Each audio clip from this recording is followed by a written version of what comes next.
We're showing you a split screen there because we're monitoring this specific stories from different vantage points. We've also got our reporters, Griselda Lewis, as well as our international editor, Sophie, who are monitoring what was to take place at the church because the funeral was said to be going ahead. I understand from my reporters that, in fact, the former First Lady has arrived for what would have become now the funeral proceedings to bury the late former Zambian President Edgar Lungu. But as we've just heard in court, of course, that those proceedings have now been halted pending the finalization of this court matter. It is, of course, by agreement. So most certainly what has happened here is that all parties have agreed. I believe we have our international editor, Sophie, just to give us an overview of what has played out thus far. Sophie, good afternoon. Just talk us through what exactly is the status now, because proceedings were supposed to get underway at the funeral, but there has been an agreement in court by all parties that proceedings will be halted. Well, as you pointed out, all parties will have to respect the ruling by the court based on the agreement of all stakeholders. And therefore, if that stakeholders or the stakeholders, the family is part of that, it means the funeral will not proceed. The option they might have will be the memorial or to have some sort of a service, but the burial will not proceed because there has been an agreement. And I think now it will be important now for these stakeholders to go back to the drawing board, much as the court is saying until the matter is properly ventilated in court in terms of where he should be buried. They can still reach an agreement as they have done now. If there can be possible a mediator who can really mediate, this standoff to ensure that this matter is resolved in an amicable way. But I think that reprieve for now and the agreement, it speaks to the still possibility of engagement from both sides. So as I pointed out, the family has got an option today to perhaps have some prayer or some memorial because they've already invited people. People have traveled from Zambia, people who are Zambians are there.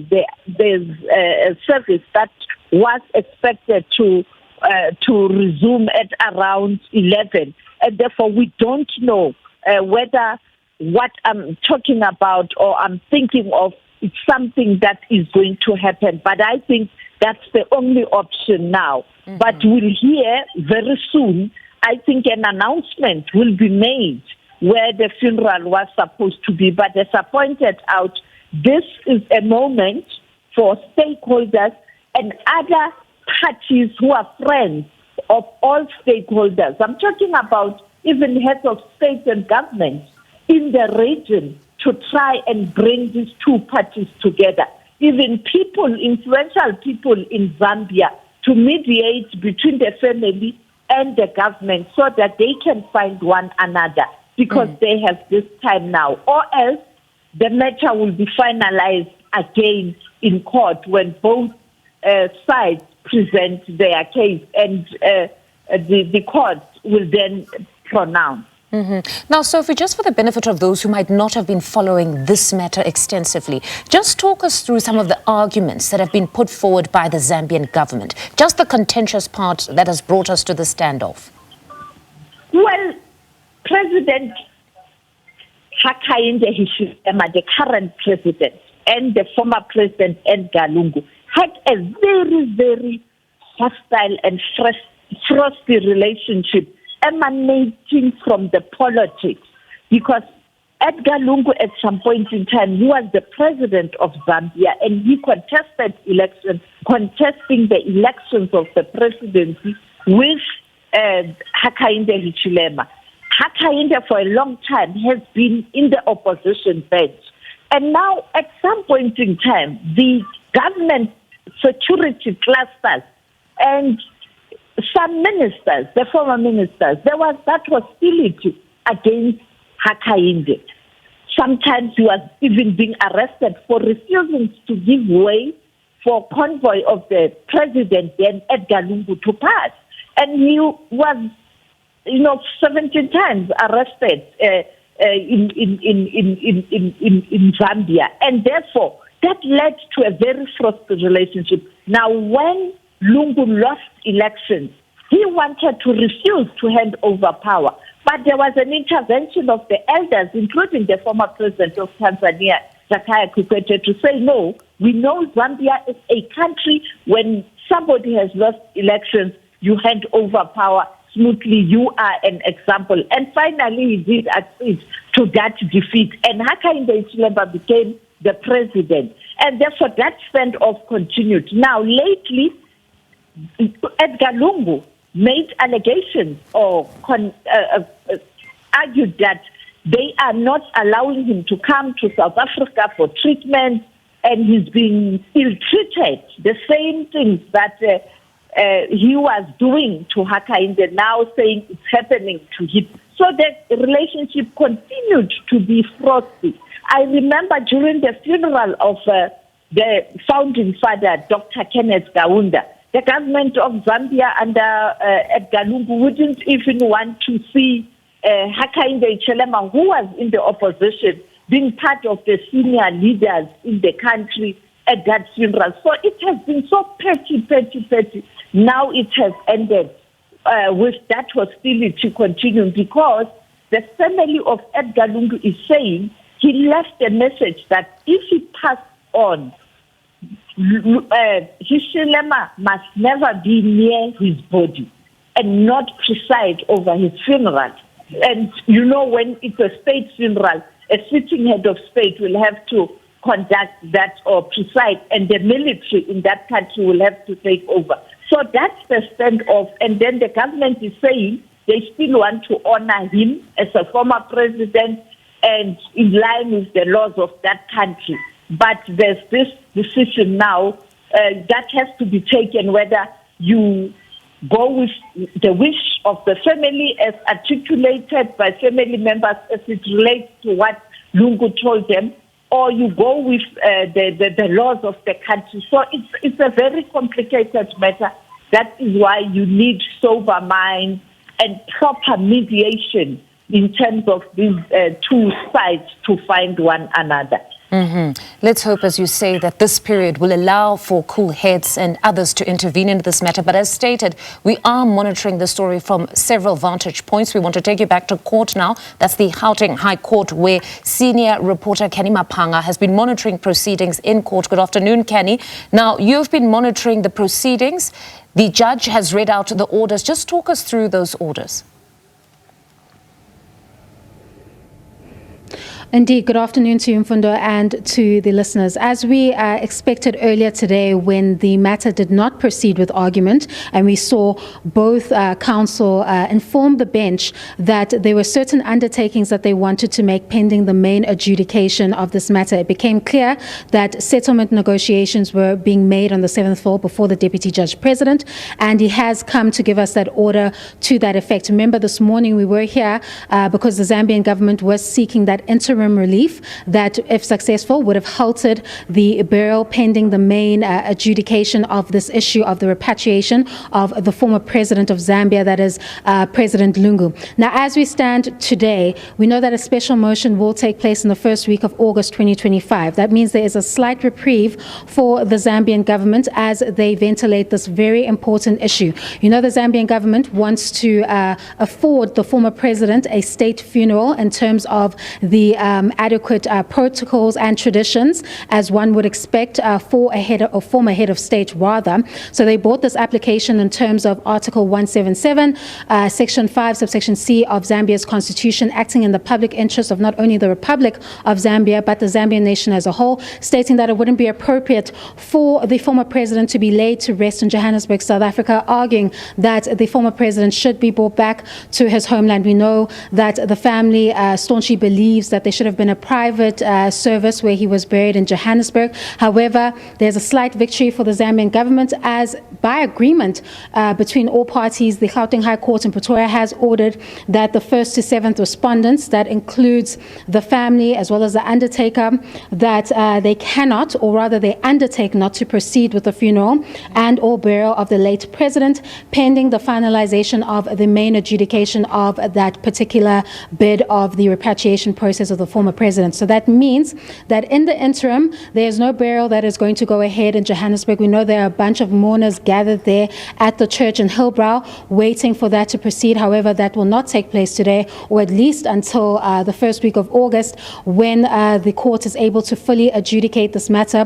What the court has also done is has set some deadlines for all the parties and invited any party that wishes to intervene in this application to file their particular papers by the requisite date that has been given by the court. So we're expecting that in the next few weeks and months, all the parties that want to be involved in this particular application, it's a very serious issue, which is looking at the repatriation or how the former president should be buried. They have some time to then file their particular papers and their bids to the Gauteng High Court in Pretoria. Then this matter will be ventilated on the 4th of August 2025, where the Gauteng High Court in Pretoria will determine the main application as to whether the Zambian government will have the right to bury the former president in his homeland of Zambia, or if the family's wishes will be respected and they'll be able to bury their family member in Johannesburg. But as we speak right now, no burial will go ahead. This is quite a serious issue for the Zambian government, who have argued that they want to honor him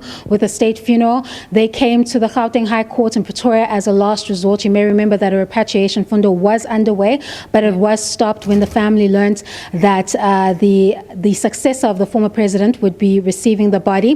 When the Zambian government sought the South African government's intervention, we saw that the South African government stated that while their position is that the family, or rather the former president, should be honored in a state funeral, they cannot disrespect legally the wishes of the family. So now this entire issue or dispute has now been placed in the South African courts, and it is the Gauteng High Court in Pretoria that will determine come August a way forward for this issue. Over to you in studio. All right. Thank you very much, Kenny, for that comprehensive wrap or summation of today's court proceedings. That senior reporter there, Kenny Mapanga, bringing us that update. Well, we continue our conversation with international news editor Sophie Mokoena. Sophie, you heard there from Kenny, comprehensive summation of what are the orders right now. So only in August will this matter be properly ventilated. But you stated a bit earlier on that at least this period now allows for intervention from elders, be it former leaders or former presidents. What has been the position of South Africa's government in all of this? Because this is now essentially the host nation. Well, I've spoken to people in the presidency, that is the South African president's office, because this is a former sitting head of state. I've spoken to people in DERCO because this is about international relations. That is why the president appointed Minister Ronald Lamola as an envoy to go and brief the president of Zambia in terms of the view of South Africa. South Africa's view is very balanced. South Africa's view is that the country acknowledges, Pretoria acknowledges that former President Edgar Lungu is a former sitting head of state of Zambia, and he has to be accorded the state funeral like previous leaders.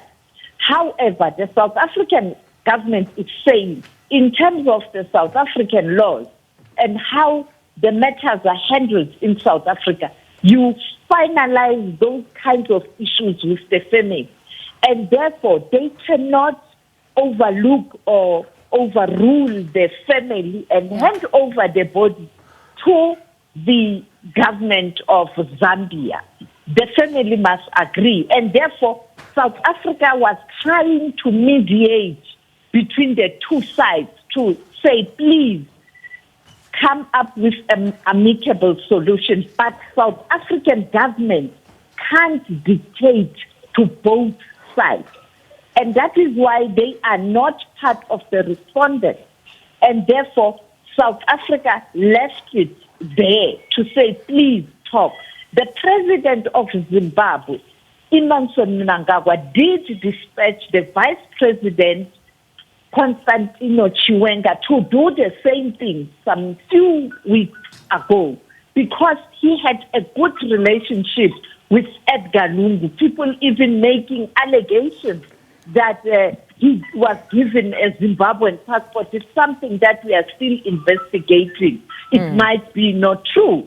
So it speaks to the relationship, trying to bring together the two parties. I'm sure many other former heads of state and government in the region have done the same, eminent persons. And we have many of such eminent persons. We also have a former president who knew Lungu, who are familiar or who know President Hishelema. So I think that's what has happened behind the scenes. But here we are, and I think now the court has to deal with this matter. But perhaps there's still some time for, again, the elders, people who know all these parties, to try and mediate. But that's the position of South Africa, to say we will align ourselves with the laws of South Africa. However, we respect the laws of Zambia, and we will respect the outcome of the court. So South Africa has taken a neutral stand. And then as for the family at this point, because we now understand that it is as per agreement, all parties agreed, the message must be communicated now to the family. One wonders, Sophie, will what has been planned for today at Hillbrow perhaps be turned into a day of a memorial or to celebrate the life of the former president, or what exactly is to happen there now? Do we know? We don't know, but as you pointed out, because there has been effort to come to South Africa by some Zambians and some people in this country and their family, perhaps it's a moment to have a prayer service or a memorial service if they feel it's possible to do that, or they are in a state of mind to do that, because this is trauma. This is trauma to the family and those who knew former President Edgar Lungu, and therefore it's not an easy thing and an easy moment. And unfortunately for South Africa, South African government can't even dictate to both parties. And also South Africa must be careful that it doesn't strain the relations with Zambia in terms of the political relations. So I think it's a very difficult moment. We know the president is in parliament this afternoon. He's answering questions. And maybe somebody might, when he's answering on international matters, bring this up as a supplementary question. Maybe the president might refuse to respond to it. But it is a real difficult moment. But Griselda is on standby in Johannesburg, where the funeral was supposed to be. I think she will be able to speak to the relevant people and the family in terms of the way forward. As we continue to give you a comprehensive coverage of this story, we have also I have been able to reach out to the Attorney General of Zambia, who has agreed to speak to SABC later today after this outcome, and perhaps after what the family will do, or a decision that will be taken by the family, the memorial. So we will continue to update this story. Sophie, thank you very much for that reportage. Let us try to take you to Hillbrow now to speak to Griselda. Griselda, Sophie raises a very important question or point around this being a traumatic event for the family. All right, I believe we don't have Griselda. Sophie, perhaps we can continue here. You do raise a very important point that this is a traumatic event, that in as much as we're analyzing court proceedings among ourselves as reporter, there's a family that was supposed to begin the process of mourning because they've lost a loved one. To hear that only in August you will find out the outcome as to whether you will bury your loved one is most certainly traumatic, as you say.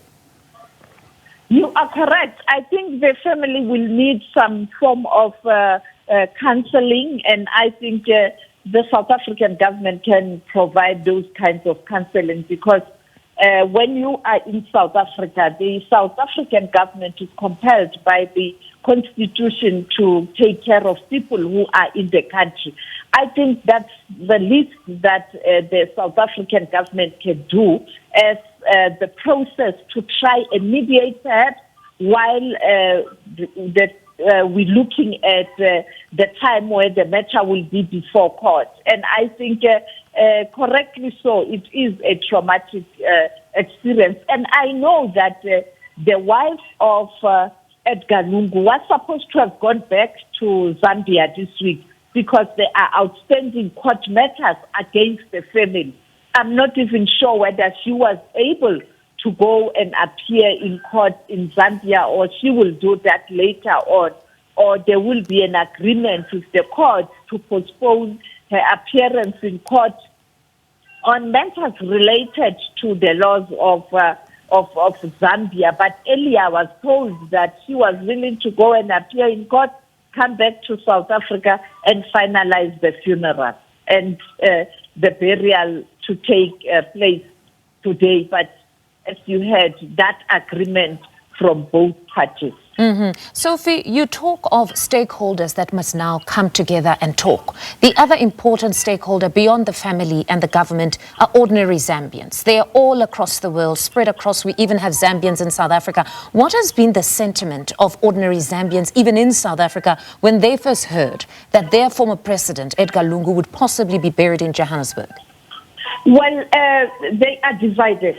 Truth be told, they are divided. I can't talk about the percentage in terms of those who are for Edgar Lungu family or for government, but they are divided. When you look at social media, they do send messages to us, and some of the ministers under Edgar Lungu who are in exile are furious, but you have those who support Hishilema who are also saying he is correct. Because like I said, the problem here, it's that relationship, the political relationship that became very frosty between the two leaders as they contested elections in that country. And you know, where there's politics, the divisions and the fight become so acrimonious, people can't even forgive each other. They continue to, to destroy each other. It gets ugly. And now look, the nation is caught in a crossfire, and perhaps individuals are caught in a crossfire because you had two people who had outstanding issues to resolve. All right. Sophie, thank you very much for that reportage. That's international news editor Sophie Mokoena speaking to us post the breaking news, essentially, of the court in Pretoria, the Gauteng High Court, opting to halt the burial proceedings of former President Edgar Lungu. This was, of course, by a court order and by agreement from all parties. So this matter will now be heard in August.